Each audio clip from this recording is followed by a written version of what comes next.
Hi viewers, welcome to our channel.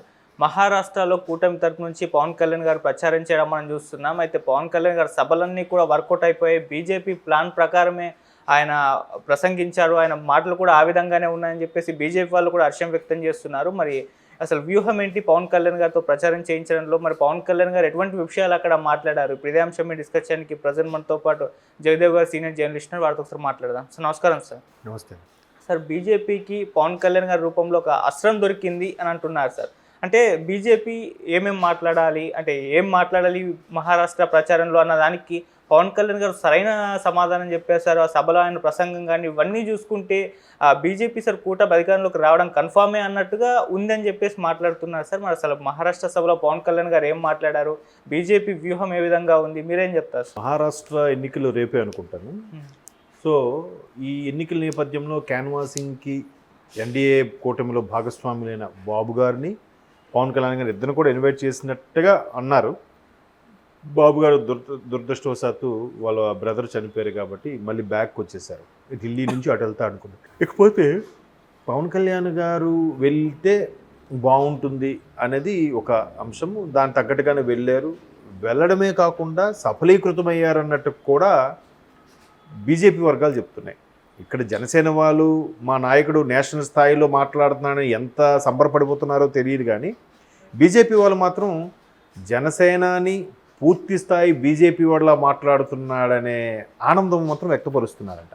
ఎట్లాగా ఇలాగ BJP కొన్ని డెసిషన్స్ ఏవైతే తీసుకుందో నేషనల్ వైడ్గా, ఫస్ట్ టైం గెలిచినప్పుడు డిమానిటైజేషన్ కానీ, తర్వాత జిఎస్టీ ఇలాంటివి అమలు చేయడం కానీ, కరోనా టైంలో నిన్న మొన్న చూశాను. ఇప్పుడు కిలో బియ్యం రూపాయికి ఇచ్చారు ఎన్టీఆర్ గారు అని చెప్పి ఆయన పేరు గుర్తుపెట్టుకుంటున్నారు, లేదా ఇంకేదో చేశారు, రాజీవ్ గాంధీ ఇందిరాగాంధీ చేశారని వాళ్ళ పేర్లు చెప్తున్నారు. కరోనా టైంలో తిండికి లేకపోతే అందరికీ ఉచితంగా బియ్యం ఇచ్చిన నరేంద్ర మోడీ గురించి మాత్రం ఎక్కడ మాట్లాడలేదు. ఇలాంటి మహానుభావుల గురించి కూడా చెప్పాలి కదా అన్నట్టుగా ఎవరో ట్వీట్ చేశారు. సో ఇలాంటి అంశాలన్నీ కూడా పవన్ కళ్యాణ్ గారు గుచ్చి నొక్కి నుంచి మరీ చెప్పారంట. కొన్ని స్పీచ్లు చూసాను, మ్యాక్సిమం తెలుగులో మాట్లాడినట్టున్నారు, మేబీ పక్కన ట్రాన్స్లేటర్ ఉన్నారేమో. సో ఎంత బాగా ప్రభావితంగా మాట్లాడుతున్నాడంటే ఆయన ఆర్టికల్ 370 డిమానిటైజేషన్ కానీ, లేదా జిఎస్టీ అమలు చేయడం కానీ, ప్రధానంగా అయోధ్య రామాలయం, సనాతన ధర్మం, కొన్ని ఇప్పుడు వక్ఫ్ బోర్డు లాంటివి సంబంధించి మొత్తానికే బోర్డులో అందరూ సభ్యులుగా ఉండొచ్చు అనే దాని మీద మొన్న అసదుద్దీన్ గారు కూడా మాట్లాడారు. ఇట్లాంటి జాతీయ అంశాలకు సంబంధించి ఏవైతే ఉన్నాయో అవన్నీ బీజేపీ నెక్స్ట్ ప్రభుత్వం వస్తుందా రాదా అనే భయపడకుండా కొన్ని నిర్ణయాలు తీసుకుంది అనే స్థాయిలో మాట్లాడారట. సో ఇలా మాట్లాడడం అఫ్కోర్స్ బీజేపీ క్యాన్వాసింగ్కి వెళ్ళారు కాబట్టి బీజేపీ కోసం మాట్లాడాలి, బీజేపీ కోసం చెప్పాలి, ఎన్డీఏ ప్రభుత్వం యొక్క విధి విధానాలు విజయాల గురించి మాట్లాడాలి కాబట్టి మాట్లాడారు. కాకపోతే విమర్శకులు ఎట్లా మాట్లాడుతున్నారంటే, చూసారా చంద్రముఖి సినిమాలో గంగ చంద్రముఖిని ఊహించుకుంది, గంగ చంద్రముఖిలా తయారైంది, గంగ చంద్రముఖి అయిపోయింది అని అంటారు. సో ఇప్పుడు ప్రధానంగా కాంగ్రెస్ సంబంధించి మిత్రపక్షాలు ఏవైతే ఉన్నాయో అవన్నీ ఎలా మాట్లాడుతున్నారంటే, పవన్ కళ్యాణ్ బీజేపీలో కలిశాడు, పవన్ కళ్యాణ్ బీజేపీ కోసం మాట్లాడాడు, పవన్ కళ్యాణ్ బీజేపీ నాయకుడు అయిపోయాడు అన్నట్టు విమర్శిస్తున్నారు.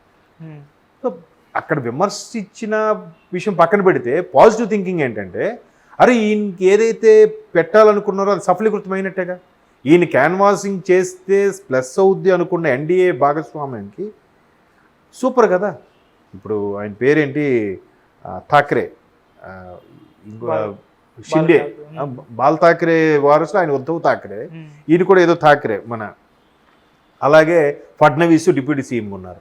సో ఈ కూటమి ఇవన్నీ కూడా మళ్ళీ ఎంతో 2 రకాలు ఉన్నాయి. ఎన్సీపీ ఒకటి ఉంది, ఎన్సీపీ యూటీ అని ఒకటి ఉంది. అలాగే 2-3 పార్టీలు సిమిలర్గా ఉన్నాయి, విడిపోయిన పార్టీలు. సో అట్లా శివసేనలో కూడా శివసేన ఒకటి ఉంది, శివసేన మళ్ళీ యూ అనే టీ అనేది ఒకటి ఉంది మళ్ళీ. సో ఒకటి ఈంది, ఒకటి ఉద్ధవ్ ఠాక్రేది.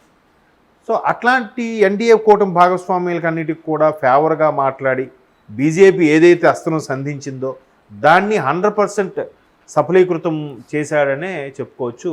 దీనివల్ల పవన్ కళ్యాణ్ యొక్క గ్రాఫు సెంట్రల్లో కానీ బీజేపీ యొక్క అధిష్టానం పెద్దల్లో కానీ ఒక్కసారిగా పెరిగిందనే చెప్పచ్చు.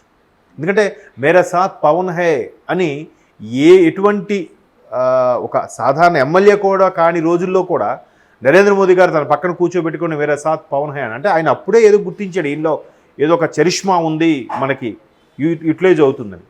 అలా కాకుండా కొన్ని సందర్భాల్లో అంటే బాగా ఎన్నికలకు ముందు ఒక 3 ఏళ్ళ కిందట ఒకవేళ టీడీపీ ఇండివిజువల్గా పోటీ చేస్తే, జనసేన కానీ ఇండివిజువల్గా పోటీ చేస్తే, జనసేన బీజేపీ కలిసి కానీ ఆంధ్రాలో పోటీ చేస్తే బీజేపీ అభ్యర్థిగా ఖచ్చితంగా పవన్ కళ్యాణ్ గారు ఉంటారు, లేదా జనసేన మాలో విలీనమైన పవన్ కళ్యాణ్ గారు ఉంటారన్నట్టు కూడా కొంతమంది బీజేపీ పెద్దలు అప్పట్లో మాట్లాడారన్నట్టుగా కొన్ని వార్తలు చూసాం.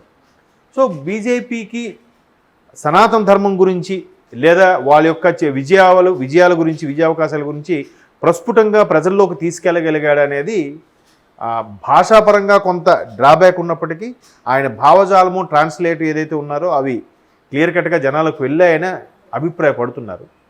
చూద్దాం మరి. ఒకవేళ బాబు గారు వెళ్ళినా బాబు గారు ఎంత ఇదిగా మాట్లాడేవారు కాదేమో, ఎందుకంటే ఈయన ఒక టీడీపీ అంటే బాగా ఎస్టాబ్లిష్ అయ్యి తెలుగు రాష్ట్రాలు ఎస్టాబ్లిష్ అయిన పార్టీ. దీనికి సంబంధించి ఆయన ఒక మోస్తరుగా మాట్లాడగలరేమో కానీ ఎక్స్ట్రీమ్ లెవెల్కి వెళ్ళి కంప్లీట్గా బీజేపీ మనిషిగా మాట్లాడలేరు.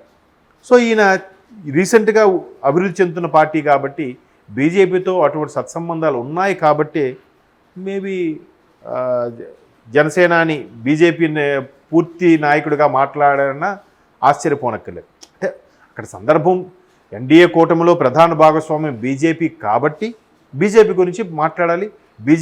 బీజేపీ అంటే ఇన్ ద సెన్స్ ఎన్డీఏ కూటమి యొక్క గెలుపులు ఏవేవి సాధించారు, ఏవేవి చేశారు అనే దాని మీద పూర్తి స్థాయిలో మాట్లాడారనేది ప్రస్తుత అంశం.